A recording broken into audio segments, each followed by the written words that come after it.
Dear students, आज हम class 7th NCERT math exercise 5.1 के सम करेंगे 13 एंड 14। 13 सम है फिल इन द ब्लैंक्स। ये ब्लैंक हमने फिल करने हैं।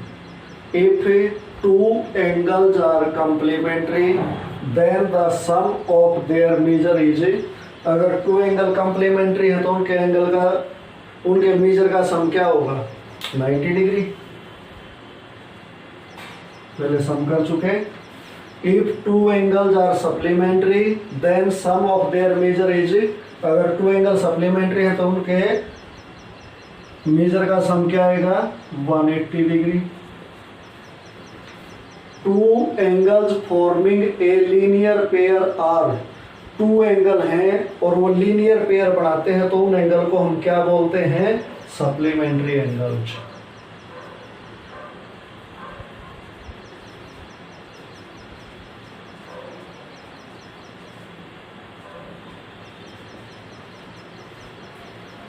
If two adjacent angles are supplementary, they form a। अगर टू एडजेसेंट एंगल्स हैं और वो सप्लीमेंट्री हैं तो इसको हम क्या बोल देंगे? They form A linear pair.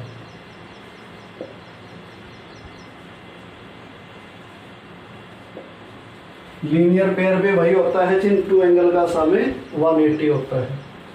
If two lines intersect at a point, two line है और वो एक पॉइंट पे इंटरसेक्ट करती है, मिलती है, then the vertically opposite angles are always।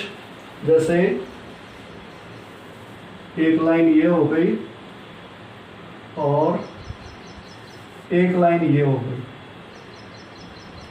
तो ये यहाँ इस पॉइंट पे इंटरसेक्ट किया है इन्होंने, तो एंगल्स कितने बन गए? 1 2 3 4। ये इसका वर्टिकली अपोजिट है, ये इसका वर्टिकली अपोजिट एंगल है। तो स्टूडेंट्स इसमें क्या होता है? अपोजिट जो एंगल होते हैं वो हमेशा इक्वल होते हैं। ये जितना है उतना ये आएगा और ये इसका मेजर जो है वही मेजर इसका होगा, तो इसमें क्या आएगा? इक्वल।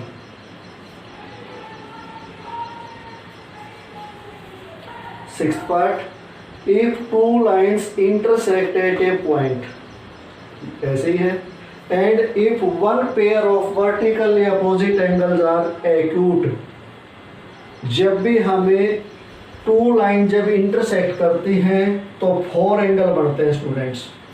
उनमें से एक पेयर तो ये है वर्टिकली अपोजिट एंगल का और एक पेयर ये है वर्टिकली अपोजिट एंगल का। तो इन्होंने बोला कि उनमें से एक पेयर अगर एक्यूट एंगल का है तो then the other pair of vertically opposite angle are obtuse आएगा। जैसे इसमें ये पेयर आप मेजर करके देखोगे ना तो दोनों एक्यूट एंगल आएंगे, ये दोनों एक्यूट आएंगे तो ये दोनों अपने आप ही ऑब्टूज आएंगे।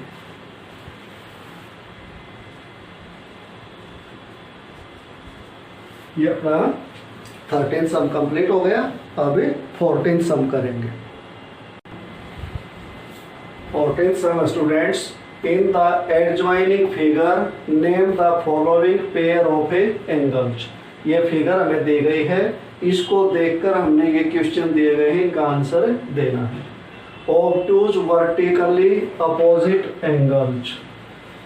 ये जो फिगर बनी हुई है इसमें हमने obtuse vertically opposite angle find out करने। तो वर्टिकली अपोजिट एंगल अभी पीछे बताया था क्या होता है?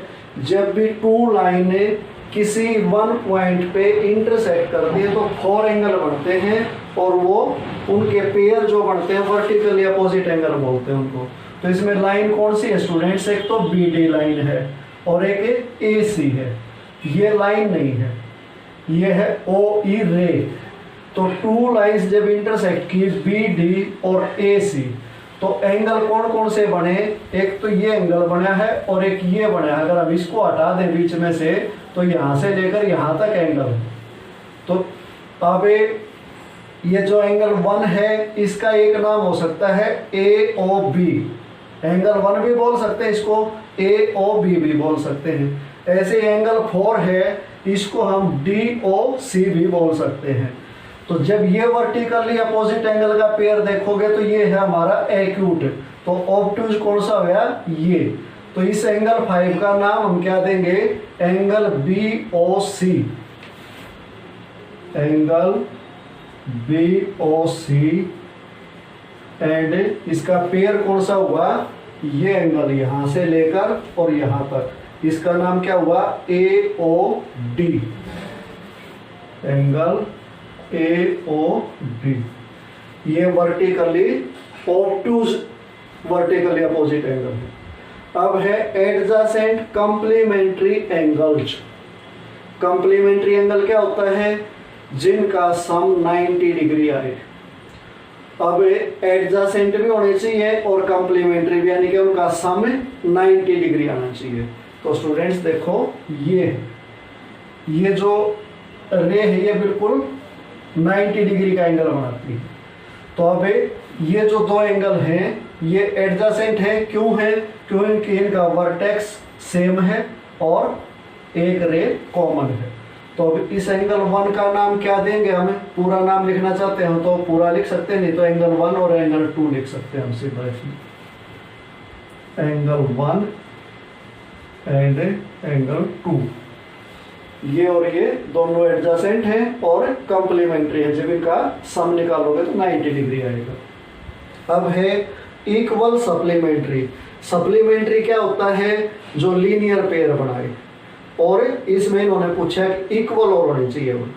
देखो जब ये BD लाइन हमने ड्रॉ की तो इसके ऊपर जो एंगल बने वो भी लीनियर पेयर बनाएंगे, नीचे जो एंगल बने वो भी लीनियर पेयर बनाएंगे। तो नीचे देखो कितने एंगल है इसमें, 4 और 5, 2 एंगल है, लेकिन दोनों इक्वल नहीं है। इन्होंने पूछा इक्वल सप्लीमेंट्री, तो ये सप्लीमेंट्री तो है लेकिन इक्वल नहीं है। अब इसमें देखो अगर हम इस रे को हटा दें O से लेकर A तक है, तो एक एंगल ये और एक एंगल ये दोनों इक्वल है, क्योंकि ये भी 90 का है और ये भी 90 का है। तो इनके नेम हमने अल्फाबेट के अकॉर्डिंग देने पड़ेंगे। इस एंगल का नाम क्या दोगे, 1 का और 2 का मिला के EOB, एंगल EOB, एंड इधर वाले का EOD।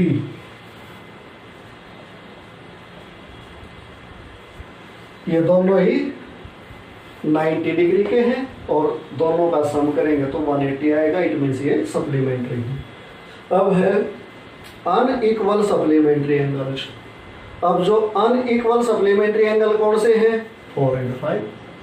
देखो लीनियर पेयर बनाते हैं तो इट मीन सप्लीमेंट्री है, और अनइक्वल है, 4 का मेजर अलग आएगा, 5 का अलग आएगा। Angle 4 and angle 5।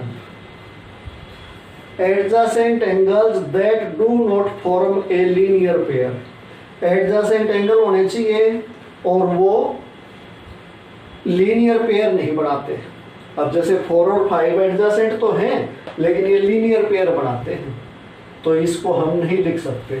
अब इसमें देखो जैसे एंगल 2 और 3 हैं जो एडजेसेंट तो है ये, लेकिन लीनियर पेयर नहीं बनाते। जैसे ये यहाँ मुड़ गए, इसमें से ही हमने 2 एंगल बना दिए, दोनों एडजेसेंट तो हैं लेकिन लीनियर पेयर नहीं बनाते। तो हम इसमें लिख सकते हैं एंगल 2 एंड एंगल 3।